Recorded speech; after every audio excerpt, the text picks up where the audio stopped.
kenapa kamu Islam gitu. Ngelihat aku bengong, dia bilang gini, pasti karena orang tua kamu Islam kan gitu. Ada nggak sih manfaat yang kamu rasakan dengan meyakini keimanan yang sama gitu? Anak itu sebenarnya kan emang harus menjadi berkat. Tapi terkadang kita karena adanya anak malah jadi konflik. Oh, dan menurut kamu itu jorok? Iya, gitu? menurut aku itu jorok banget. Dia tuh selingkuh dengan alasan istrinya kalau ngambil baju berantakan. Ketika kita minta sesuatu yang penting buat kita dan tidak didengarkan, itu tuh ada something very hurt deep inside gitu kan. Jadi kayak seolah-olah dia tuh tidak di-respect betul, sebagai pasangannya. Betul, seolah-olah tidak di-respect, seolah-olah kayak dia tuh nggak penting untuk didengarkan. Halo, balik lagi bersama saya Rifa Sanjati dan The Love Story di playlist The Love Stories episode ketiga bersama teman aku Carolina. Ya, dimana di sini kita akan share mengenai perjalanan hidup ya, lebih kayak kisah cintanya Carlin dengan suaminya Bayu ya, dengan Bayu. Dan di playlist yang satu ini kami dari The Love Story believe bahwa sebenarnya pasti akan selalu ada aja sesuatu yang bisa kita pelajari dari kisah hidupnya orang lain. Ya mungkin saat ini ketika teman-teman dengar, kayak ini nggak relate nih buat gue, nggak applicable buat gue, but who knows gitu kan, ketika someday situasinya berubah, apa yang kita bahas hari ini baru kayak ngerasa relevan nih buat teman-teman. Ya jadi simak aja dulu, dan hari ini topiknya kita akan bahas mengenai dua topik yang aku juga sebelumnya nggak bener-bener tahu nih dari kalian sama Bayu ya. Jadi I think everyone who knows you and him ya, di sekitar kamu tuh will agree kalian tuh kayak perfect family, tau gak sih? Kayak I mean you guys are beautiful couple, beautiful kids, ya kan? Comfortable house, fancy car kayak gitu. Jadi kayak wah ini kayak picture perfect family banget. Tapi ternyata after we get to know each other ya tetap aja kan setiap orang tuh pasti ada ups and downs-nya ya, ada suka dukanya gitu. Dan ternyata dua hal nih ya, dan dua hal ini juga yang akan kita bahas di episode kali ini. Yang pertama mengenai long distance relationship ya, kamu sama Bayu waktu belum married, dan yang kedua ini masalah perbedaan agama ya ternyata. Dan di sini nanti akan Carlin share juga lebih detailnya tentang kenapa akhirnya Carlin yang memutuskan untuk convert ya, pindah ke agamanya suami pada saat itu. Apa sih pertimbangannya dan apa manfaat yang dirasakan untuk pernikahan yang kemudian sekarang dijalani. Oke, nah sebelum sampai ke situ, aku mau tanya dulu nih sama kamu ya. Bayu ini kan kamu udah kenal dari SMP ya? Iya betul. Ya kan dari SMP. Nah berarti like he is your one and the only one, kayak first love and last love, atau sebelumnya udah pernah sempet deket atau suka sama cowok lain juga? Oh, jadi sebenarnya waktu pas pertama kali ketemu dia itu emang di tempat les nih, waktu emang lagi SMP. Nah, tapi saat itu belum ada sama sekali relationship. Jadi cuma kayak teman aja. Teman biasa ya, aja. Teman biasa. Bahkan kalau bisa diingat, dia tuh temen yang jahil banget di kelas itu. Waktu di kelas tempat les itu. Tapi kalau cowok jahil katanya karena suka. Kamunya telat nyadar kayaknya. Telat ya. Iya. Jadi dia tuh, aku ingat banget dia tuh satu-satunya cowok di tempat les yang paling jahil. Dan aku ingat karakternya dia waktu itu. Dan gimana dia penampilan dia, kayak gimana, aku ingat banget. Dia tuh kacamatanya tebal banget, dan orangnya tuh bisa dibilang cupu-cupu culun gitu lah. Nah, singkat cerita, abis gitu kita udah gak les bareng, dan akhirnya ya udah lost contact sama sekali. Nah, udah gitu ya sebenarnya dia bukan first love aku, karena aku sebelumnya itu udah pacaran 4 kali nih. 4 kali? Iya. Oh my god. Oke. Kalau bisa dibilang kalau cewek kan first love-nya itu pas pacaran pertama lah, cinta pertama mereka. Benar. Nah, emang sebenarnya benar sih. Jadi first love aku itu ya pacaran aku pertama. Jadi saat itu ngerasain ternyata gini loh jatuh cinta. Terus pertama kali patah hatinya juga. Iya, betul. Di situ. Jadi kamu punya perbandingan lah ya, apa yang kamu jalani dengan mereka dengan apa yang kemudian kamu jalani dengan Bayu ini. Iya. Gitu. Nah tadi kan ketemu di SMP, berarti kan ada at some point reunite lagi ya. Nah itu gimana tuh? Ini kan bukan pertama kali kenal. Apa yang berbeda dari Bayu saat SMP dengan Bayu yang kamu ketemu lagi sama dia, yang sampai bikin kamu akhirnya mulai suka gitu sama dia ya? Oke, jadi ceritanya gini, ketemuan lagi itu waktu aku kuliah di Singapura. Saat itu juga dia kerjanya di Singapura juga. Iya. Sempit banget ya dunia. Iya, sempit banget makanya dunia. Ketemu orang Bogor tapi di sana, di Singapura gitu kan. Nah, akhirnya kita ketemuan, karena kita ketemuan itu pertama melalui chatting Facebook. Akhirnya ketemuan secara fisikal dan lama-lama ya kita bangun hubungan dan ternyata he is so beda gitu. Dia pertama kali yang tadi ya cupu, culun pakai kacamata gede, Sekarang tiba-tiba lebih udah keren. ganteng gitu. Oh, ganteng Karena sih waktu itu emang. mungkin kerja kali ya, udah Iya, kerja iya. gitu, udah proper, dress dan segala macam. Dan pas saat kita ngobrol tuh nyambung banget. Jadi saat itu ya kita merasa nyaman, tukar pikiran pun nyambung gitu kan. Jadi dari situ ya kita lanjut ke hubungan selanjutnya gitu, pacaran. Masih jahil nggak tapi? Masih sih, Masih masih, jahil. tapi kayaknya gak sejahil dulu waktu SMP gitu. Emang diapain dulu? Kalau dulu SMP aku ingat banget waktu di tempat les, either itu pensilnya lah diambil, Oh, yang kayak atau gitu-gitu. bukunya diambil, ya terus Iya, bercanda-bercanda, diumpetin ya diumpetin, Iya. atau ya kayak bercandaan anak kecil ya bisa dibilang ya. Ya, dan itu memang katanya ya, aku nggak Iya. tahu benar atau enggak, itu caranya anak kecil sampai remaja mengungkapkan sukanya. Oh, mungkin boleh Iya. ditanya nih berarti. Iya, mungkin belum pernah ditanya. Belum Oke, malah, karena interesting. waktu itu kayaknya Iya. dia juga nggak cerita tentang masa lalu, tapi Oh, gitu. ceritanya ya udah kita pas lagi Lebih ke movie Iya. forward. Ya. Oke, nah berarti kan waktu itu sama-sama di Singapura ya? Mm-mm. Terus long distance-nya kapan nih? Nah, jadi setelah udah pacaran berapa lama, aku kan waktu itu kuliah. Dan seperti biasa orang setelah kuliah pasti abis lulus pengennya kerja. Ya dong, cari Ya, kerja. cari kerja. Nah, Ya, aku cari-cari kerja lah di Singapura karena setelah udah pacaran kita juga ngobrolin setelah pacaran tuh ya mau ngapain, maunya kerja, terus mau settle-nya tuh di mana nantinya. Dan kita percaya kalau pas lagi di Singapura ini kayaknya kok convenient banget ya, negara yang kayak negara bisa dibilang apa aja tuh gampang. Ya, transportasi banyak. Terus udah gitu pekerjaan pun kalau secara salary, secara misalnya kita Ya, graduate lebih itu oke lah. lebih oke gitu. Iya. Jadi kita pengen settle itu di sana lah. Nah, aku udah apply nih ke beberapa perusahaan dan akhirnya diterima. Tapi kan namanya juga orang luar ya, orang Indonesia kerja di negara luar, berarti kita harus punya yang namanya working permit. Nah, saat itu tuh working permit aku belum keluar. Oh, masalahnya Jadi di situ. Iya, aku Ya. udah keterima kerjaan, tapi working permitnya belum keluar. Akhirnya sampai student pass aku tuh expired. Jadi aku harus balik lagi ke Indo. Mau nggak mau harus Iya, pulang. mau nggak mau Iya. ngepulang untuk nunggu, dan akhirnya nunggu lumayan lama sih, kayak 6 bulan tuh nggak keluar-keluar. Dan secara nggak langsung aku tuh pengangguran ya, bisa dibilang. Iya sih.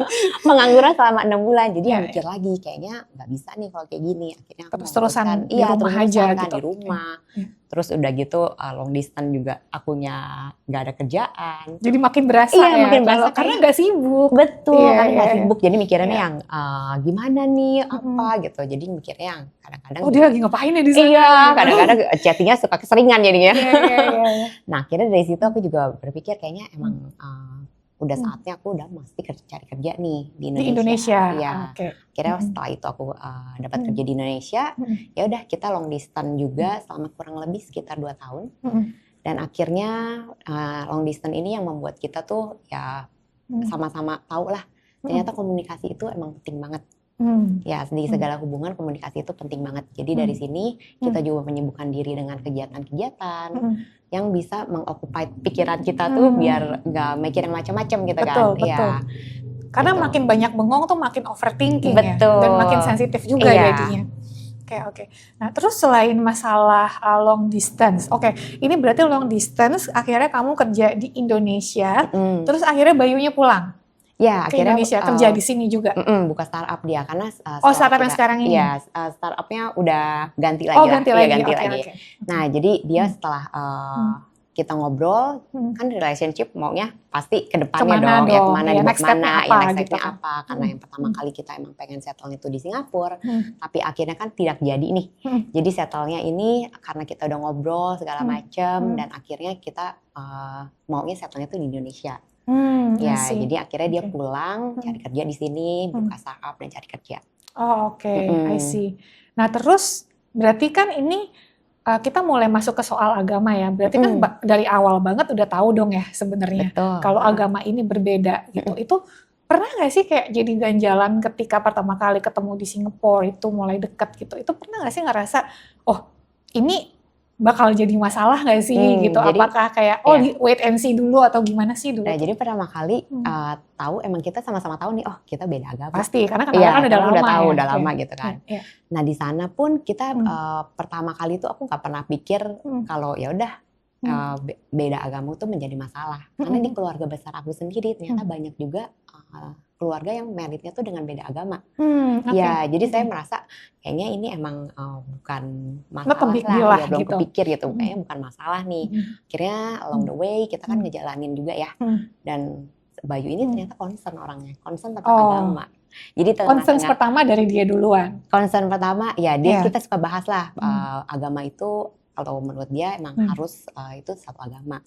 Nah, tapi karena aku juga mikirnya ini bukan prioritas, jadi kadang-kadang walaupun kita udah ngomong further kayak mau tinggal di mana, nanti kalau orang tua kalau udah married siapa yang bisa nanggung, sama juga bahas iman yang seiman gitu kan. Tapi karena aku dari akunya sendiri nih merasa kayaknya ini belum prioritas gitu. Bagi aku itu bukan jadi masalah. Jadi kadang-kadang aku nggak membahas further tentang itu. Nah, jadi ada satu kejadian aku entah kenapa kayaknya terngiang gitu kayak tentang seiman itu terngiang di pikiran aku. Akhirnya dalam satu ketika aku bilang ke dia, boleh nggak sih aku coba ke gerejanya kamu gitu. Ya untuk lihatlah, bukan berarti aku pindah agama nih gitu kan. Cuma pengen tahu ya, aja. Pengen tahu aja kayak gimana sih di gereja itu setiap hari Minggu tuh ngapain aja sih gitu kan. Nah, beribadahnya tuh ngapain. Akhirnya satu ketika aku ikut dia dan reguler jadinya. Setiap minggu dari akhirnya awal ikut, sekali, yang terus ikut terus. Nah, abis ikut terus lama-lama sebenarnya ini dalam hati tuh kayak kok di sini nyaman ya.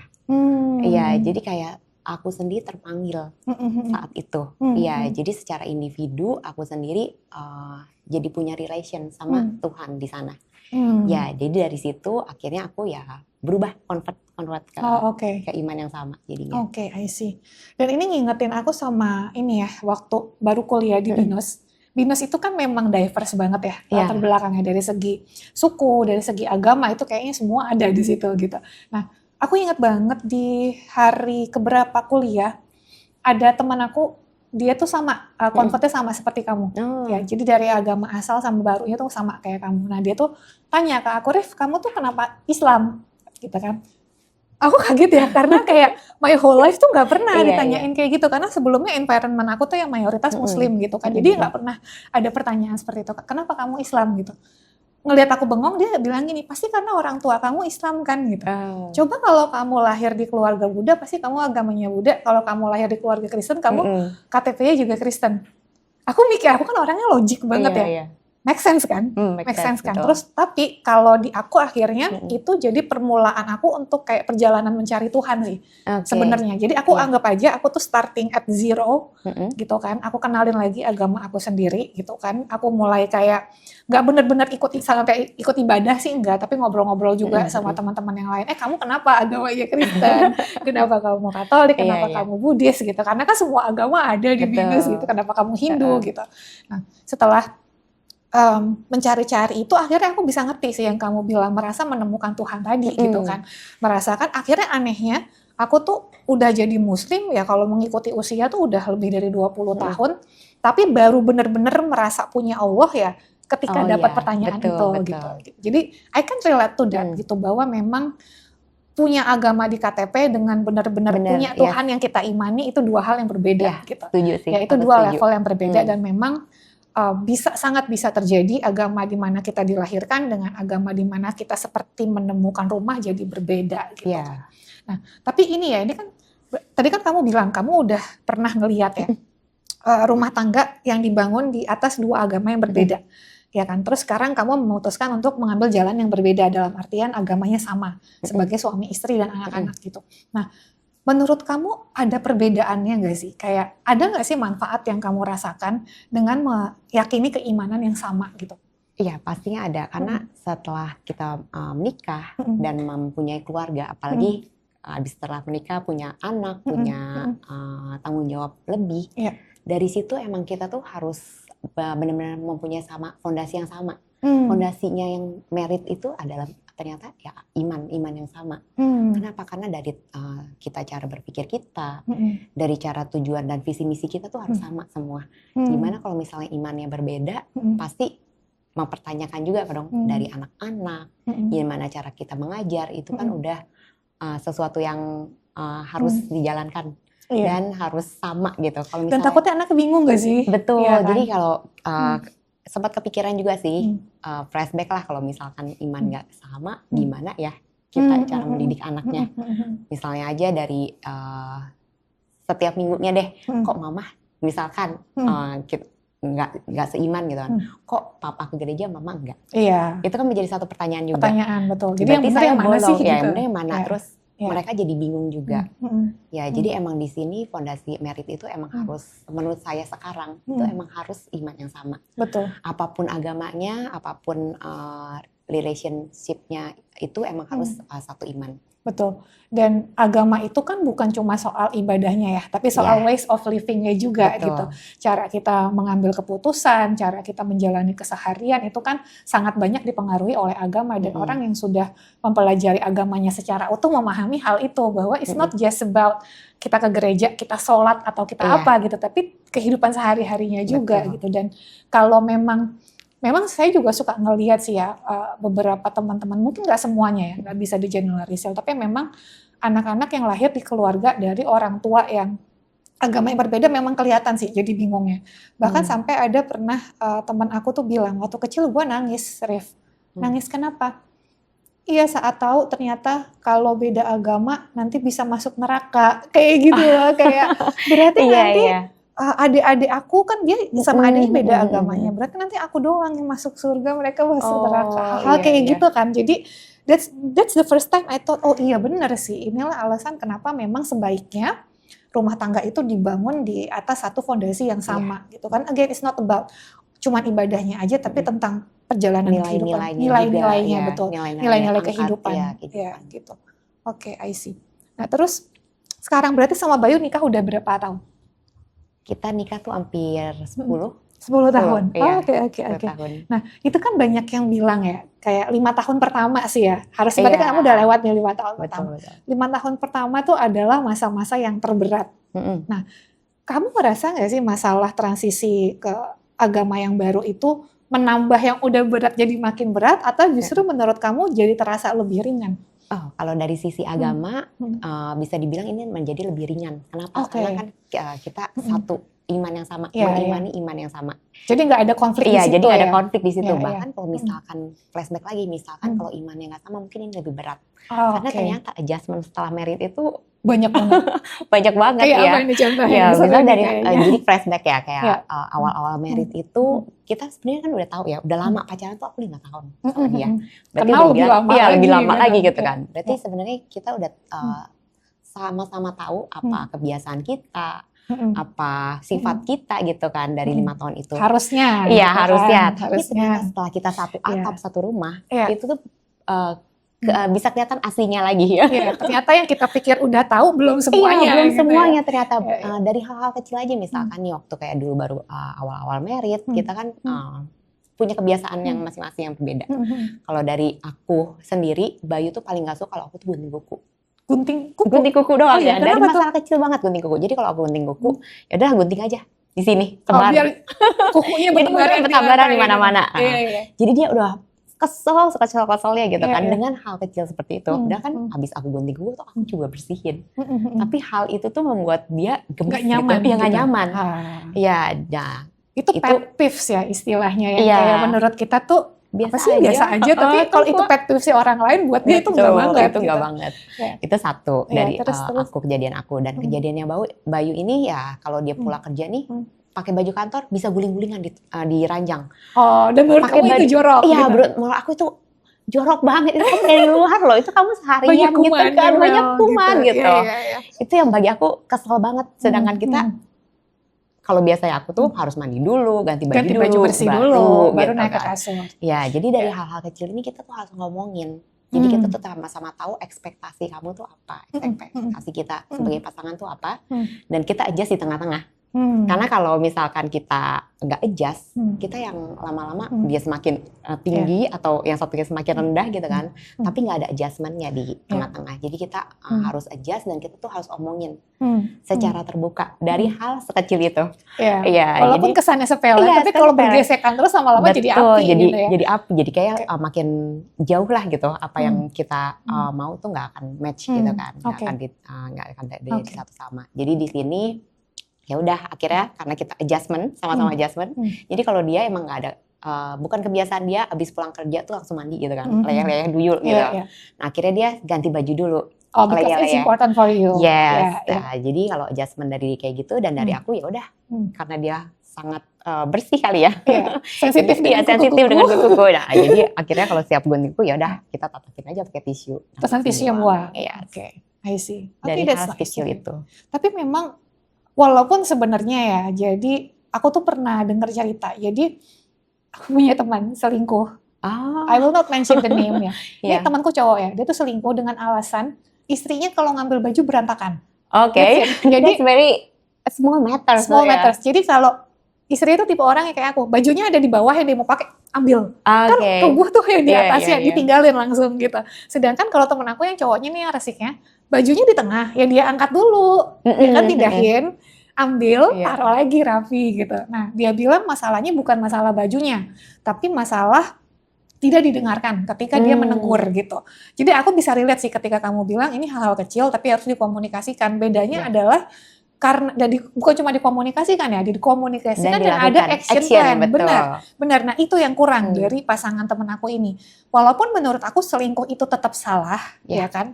Tetap salah. Kadang aku ngerasa, aku sampai bilang sama dia, kayaknya lo cari pembenaran doang gak sih gitu buat selingkuh gitu kan? Oh enggak, bla bla. Tapi the thing is adalah memang berawal dari situ ketika kita minta sesuatu yang penting buat kita dan tidak didengarkan, itu tuh ada something very hurt deep inside gitu kan. Jadi kayak seolah-olah dia tuh tidak di-respect sebagai pasangannya. Betul, seolah-olah tidak di-respect, seolah-olah kayak dia tuh nggak penting untuk didengarkan gitu. Dan if you think about it ya, ini emang anehnya manusia. Kita bisa lebih nurut sama bos di kantor daripada sama orang rumah.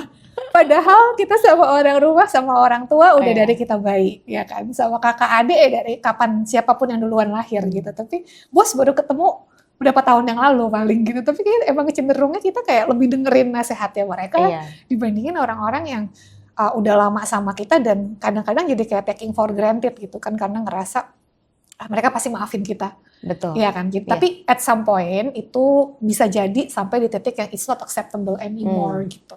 Nah, kalau tadi kan baru sampai 5 tahun pertama nih. Anak lahir di tahun ke? Anak lahir di tahun kedua. Terus yang ke anak yang kedua? Anak yang kedua lahir setelah 5 tahun. Setelah 5 tahun, berarti. Oke. Setelah lewat 5 tahun pertamanya. Nah, gimana nih kehadiran anak-anak? Apakah bikin jadi lebih bahagia, bikin lebih banyak ujiannya atau dua-duanya bahagianya nambah? Pasti ada ya, dua-duanya itu pasti ada komponen bahagia, pasti ada komponen diujinya juga pasti ada. Karena balik lagi, nambah satu keluarga baru itu adjustment lagi bagi kita. Pasti, jadi tiap satu anak satu adjustment lagi gitu. Setiap anak pasti nambah adjustment lagi, nambah responsible lagi. Jadi di sini kita juga belajar kalau anak itu sebenarnya kan emang harus menjadi berkat. Tapi terkadang kita karena adanya anak malah jadi konflik terkadang. Yes. Ya, jadi makanya dari sini. Dari yang tadinya akur malah jadi berantem setelah ada anak. Karena standar kita mengurus anak ternyata sebagai pasangan pun bisa berbeda. Iya, dari situ kan kita juga harus ada adjustment-nya lagi. Kadang itu juga kalau kita adjustment-nya terlalu tinggi kadang menjadi konflik juga. Tapi yang konflik ini ya bisa kita bicarakan.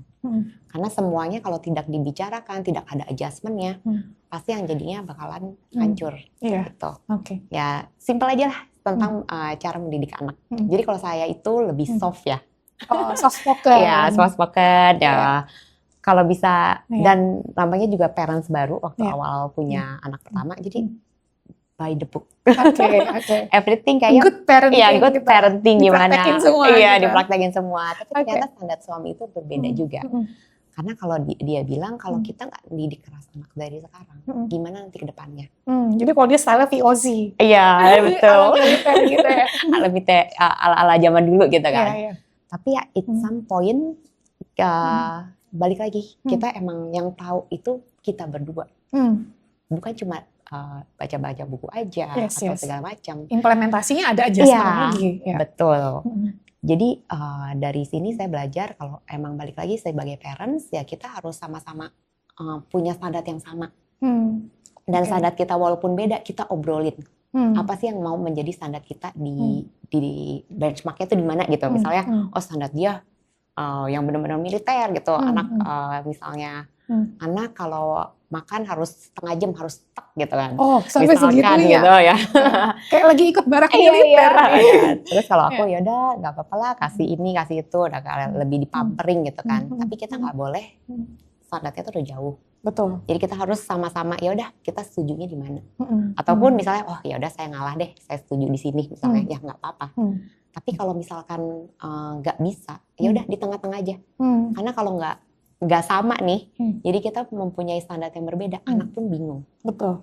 Anak bingung dan bisa jadi bahan berantem juga nih antara parentsnya kan. Iya, jadi dari cara anak mendidik anak, dari gimana kita mengedukasi dia juga, itu juga harus diobrolin. Kalau diobrolin dan selalu ambil jalan tengahnya. Oke.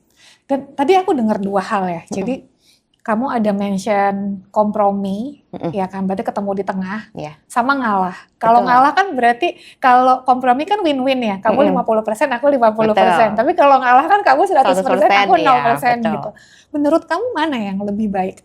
Sebenarnya balik lagi, kadang kita tuh nggak, misalkan pertama kali kita stage benchmark di sini, kita nggak tahu point of view pasangan kita tuh seperti apa. Jadi setelah kita ngobrol nih, oh ternyata point of view dia tuh seperti ini.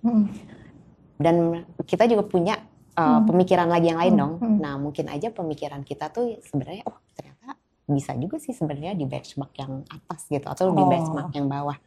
Gitu. Jadi bisa juga ada satu titik di mana kita ngerasa ya memang point of view pasangan kita yang lebih benar gitu. Oke, di situasi yang seperti itu yang harus ngalah gitu. Tapi kalau dua-duanya sama-sama krusial tadi ketemu di tengah. Ketemu di tengah sih. Karena kalau nggak ketemu di tengah lama-lama kita ya semakin jauh. Oke,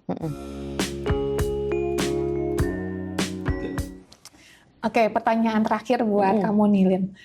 Kalau berdasarkan pengalaman kamu nih ya, udah pernah ngerasain long distance relationship, kemudian di awal-awal juga sempat ada perbedaan terkait agama gitu ya.